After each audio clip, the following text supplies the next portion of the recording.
What is up, folks, and welcome to the ATCW recap. I am your host, the golden tongue of ATCW, Evan Wade, and here to my right, as always, the Swiss Army knife, Dennis Williams. What's going on, Dennis? Not much, man. I'm here. Just here. That's it. Not excited, not ready for this, not pumped, not woo, not jazzed. Nah, man. New Year's Revolution turned out to be a very bad night for ATCW. It really did. Thanks to all this crap and, well, more crap that we keep getting from Total Chump Wrestling. I'm sorry. I can't get excited about this. And we've got to talk about the show, and I'm not looking to rehashing it. I just kind of wanted to put it behind me and move on. Better days lie ahead, right? Yep. But for now, you and I have got a job to do, so we're going to do it. Amen, folks, and we're here today to talk to you about ATCW New Year's Revolution, coming to you from Carneysville, West Virginia at the Leetown Community Center on February 17th. And what a night it turned out to be. Unfortunately, not a good one for all of us here in ATCW, but there was some hope to kick us off at the beginning. Dennis, opening up the show, Jonathan Cross coming down and addresses the ATCW family. And wouldn't you know, the House of Cross has been officially disbanded. They are no more. And the House of ATCW has been born. Dennis, your thoughts on this one? Well, I mean, this one it's just an amazing thing to see. It really is. I mean, it was a beautiful thing to behold last month, and now this month as well is kicking off this new year. I'm just really excited about the possibilities here of a united ATCW. Guys, we're going to get to see things that we've never seen before. And it's going to be so exciting. But it was a really cool thing to start it off. I really did enjoy that part of it. And I was it got me excited and I was ready to go and whatnot. And then the wheels kind of just fell off. And let's keep going here, Ev. Let's just talk about it and get it out of the way. Alrighty, a big announcement coming from Chucky Manson at the top of this show regarding our 8-man tag team main event. The winners would receive a number 1 contendership for the other company's heavyweight championship. Unfortunately, did not work out well for us, but we will get to that shortly. Let's kick things off with the ATCW Cruiserweight Championship on the line when one half of the Radical Stars and defending champion Willie Radical put up his title against TCW's Robbie Wayne. Dennis, your thoughts on this one? Just being 100% honest, Robbie Wayne, can you win a match without cheating? That's all you've done since you got here. Through every match you have fought, you have cheated your way through every single step of it. And it did not work out for you until this one. So congratulations. You stole a title. You stole a win. You made us look stupid. But here's what's really making you look stupid. Everybody, not just me, but everybody is wondering if you can win a match without cheating. He's got a point, folks. He's got a point. I can't disagree. Well, throughout the match, as Dennis said, Robbie Wayne tried to use a couple of tactics that were underhanded and not exactly filled with the honor and dignity that we like here in ATCW. Willie Radical putting up one heck of a fight, but unfortunately couldn't get the job done. One thing I did respect out of the Radical Stars as a whole, Willie Radical was out there by himself for this matchup, defending his championship. LA Star went to the back and as respect to his partner, sat in the back and watched the match. And I'm sure he was on the edge of the seat, just like the rest of us were there in the arena. Unfortunately, for the end of this match, a new Cruiserweight champion was crowned in TCW's Robbie Wayne. Moving on, folks, the king of the 304 championship on the line when defending champion, the leader of the Carnival of Souls, Axel Crow, put up his championship against TCW's man monster, Tiberius Asante. Dennis, what'd you think about this one? It was going to come to an end at some point. You know? And I don't really think that Axel's got anything to be ashamed of here. He came and he put on his best. He gave us what he gave us every time he gave us on this particular event. However, I don't know what it was. Tiberius Asante was definitely getting some messages from the ancestors or something, because there was a whole different vibe about him. And he did try some underhanded stuff. He tried some stuff on the outside and a poke and a choke here and there, but he fought a better match than what Robbie Wayne did. And now, due to the result, they have 3 out of our 4 championships. So I'm not exactly thrilled with the result there, Evan. Indeed, folks. Unfortunately, Axel coming up short in that matchup was robbed, I suppose is, well, not quite the word, but his King of the 304 championship left his presence.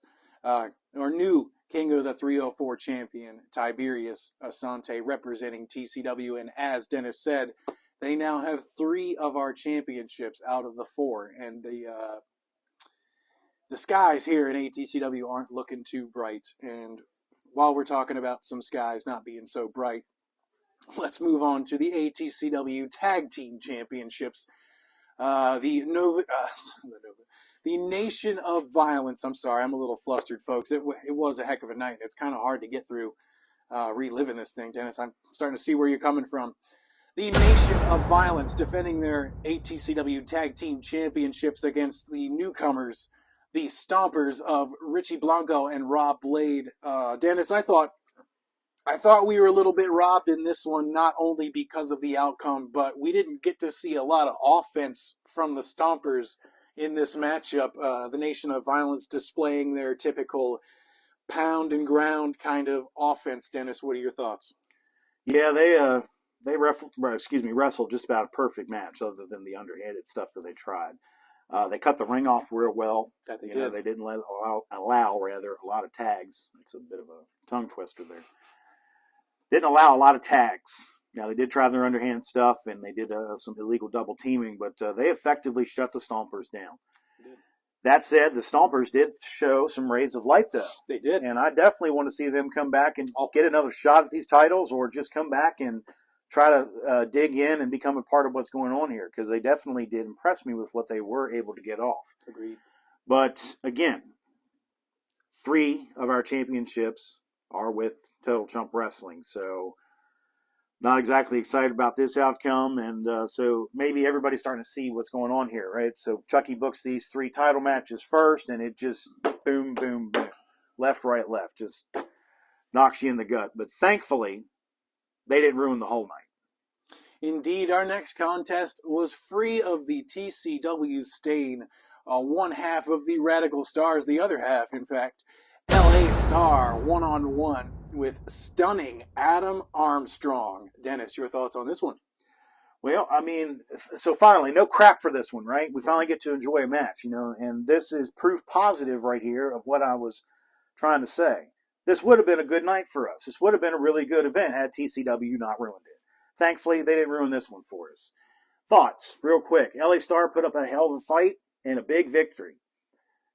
Now, stunning Adam Armstrong. So we saw him in the Golden Ticket Rumble, and now he had this one-on-one match here. So sometimes you don't see what makes a wrestler good off the bat. Sometimes you got to see him in a couple different settings. And I saw a little bit there of what would make him stunning. He's got a very good moveset that's very old school based. It's not flashy. It's not fancy. There's really no high risk there. There's low risk involved, but high reward still. And that's part of the old school mentality of the business, Evan. There's a transition going on between the old school thought and this new school thought. So, they're not the kind of guys to go leaping off the ropes and doing corkscrews and moonsaults and stuff, right? They're more of a mat wrestling kind of a thing. And that was what I enjoyed about Adam Armstrong. He brought that old school kind of feel with him, and they had a real good wrestling match. Wow, man, I couldn't have said that better myself. Looking forward to seeing more of stunning Adam Armstrong here in ATCW.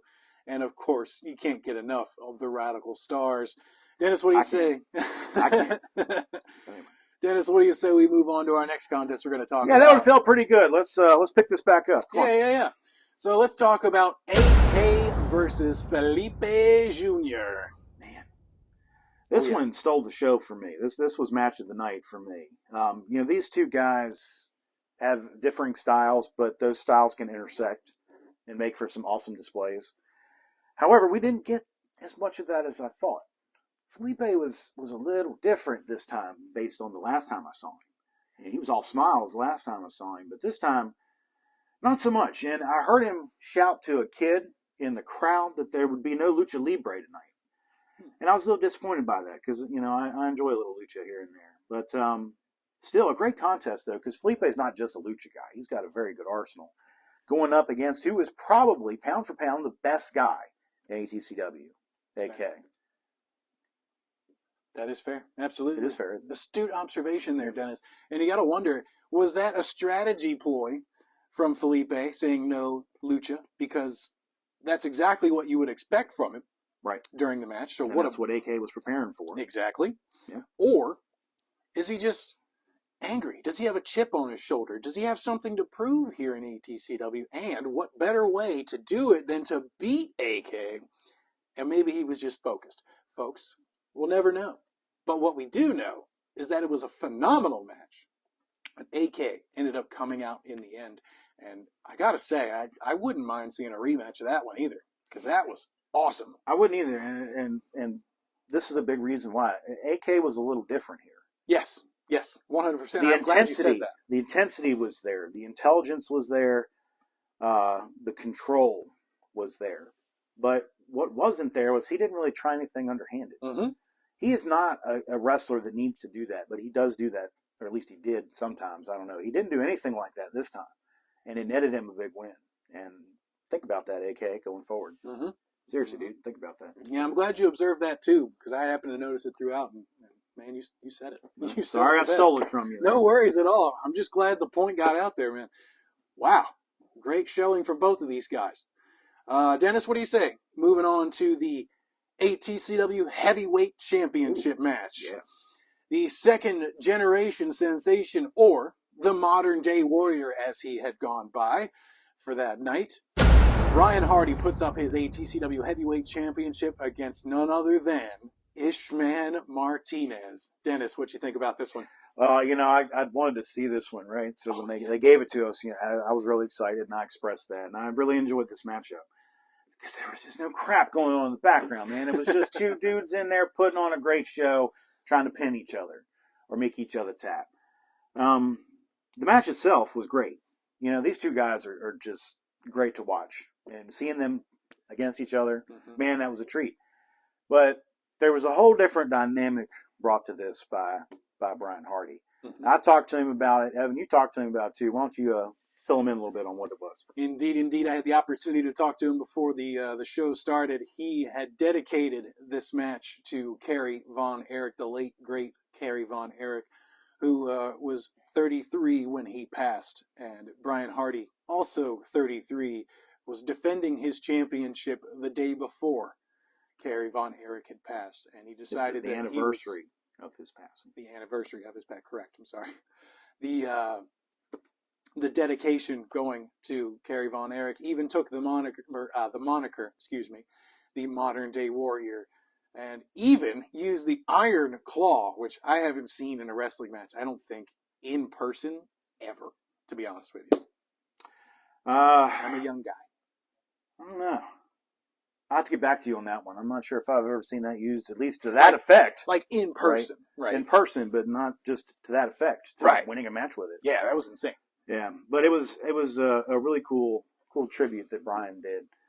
Brian and I have really hit it off talking and stuff because I'm a very old school wrestling guy, and so is Brian. Because he grew up watching his dad wrestle, and I had one of my conversations with him. Kind of almost I became more of a fan as it happened because he was telling me about how he got to wrestle guys that his dad wrestled. He got to beat this guy and this guy and this guy, and it was kind of like almost making me relive my childhood all over again. But, those good old days of wrestling that are gone, a lot of us still love him. And Brian Hardy is one of those types of guys, and this was a very awesome and loving tribute that he put together for Kerry Von Erich. Indeed. Overall, it was a phenomenal contest, a very fair, honorable, and dignity-filled contest between two of our best competitors here in ATCW, Brian Hardy and Ishman Martinez. The battle of the hairs, Dennis, in the ring, going hand to hand, foot to foot, hair to hair, whatever you want to call it. Excellent job, guys. I do feel for Ishman coming up short in his almost, I believe, his first singles heavyweight championship opportunity here in ATCW. Yeah. But I am very proud to say that Brian Hardy is still our ATCW heavyweight champion. Dennis, it's about that time, and I'm sorry to bring those dark clouds back over your head for a minute, but it's time to talk about our 8-man tag team main event between TCW and ATCW. So, on the TCW side of things, we've got Riggs and Page from the Grim Squad. We have Next Gen Hunter Cole and Lucius Suede representing TCW. On the ATCW side, we have the Hero Kid, Jimmy Alpha, the Ageless One, Ethan Cross, Matt Wild, and our surprise entrant due to Travis Tarvin not being able to make the show. Dennis? Tomahawk! Yeah, man, it was Tomahawk. Man, Tomahawk always comes to the ring with such intensity. But, man, it about pushed me out of the building, his intensity when he come out from that curtain. Dude, really it was did. like there was like a little gust of wind, right? Yeah. Yeah. Hit me right in the chest. But anyway, I don't want to talk about this one, Evan. I really don't. I know, but you got to do it, man. This was a mess. I agree. I mean, it was a mess. You know, with 8-man tags, they do tend to get sloppy. I've done a few over the years. But when you got one that has as much riding on it as this one does, it gets messy. It was all over the place. I cannot blame the referee for not being able to keep control. Dude, I can't. Major props for him even trying to attempt to officiate this kind of matchup. Yeah, he was able to get us through to a winner, which was impressive on his part. Again, underhanded tactics, double teaming, illegal double teaming, poke and chokes again, and you know, it was just ridiculous stuff. You know, this wasn't a straight fight. This was just cheating all the way. Again. And I'm just so sick and tired of seeing it, Evan. I really am. I understand, man, and I'm sure the ATCW family is as well. As Dennis mentioned, it didn't turn out well for us there in the end of the main event. Lucius Suede, Hunter Cole, and the Grim Squad picking up the victory for TCW, and unfortunately for ATCW, but fortunately for TCW, they have earned themselves a number one contendership for the ATCW Heavyweight Championship, and I believe we're going to see a great match out of that, despite everything that could or might go on. Yeah. I'm hopeful. There is sunlight coming through that dark cloud that's hanging above our head, and I'm holding on to that with everything I've got, and I hope you guys are too. Stay tuned to the Facebook page, to the YouTube page. We will be back here in about a week or two with your hype show, the ATCW Live that we love to do for you guys. We will see you here in about 10, 15, probably about 15 days or so. Dennis, anything else you want to say to our ATCW family? No, guys, just keep your chins up. You know, we'll get these titles back, and we'll get these wins back. Amen, guys. Leave us your thoughts in the comments if you have anything to say about this past show, if you want to say hi to us, or if you have any questions for us, maybe we can answer those on ATCW Live. We'll see. Maybe. We'll see you, folks. Take care, and thanks for tuning in.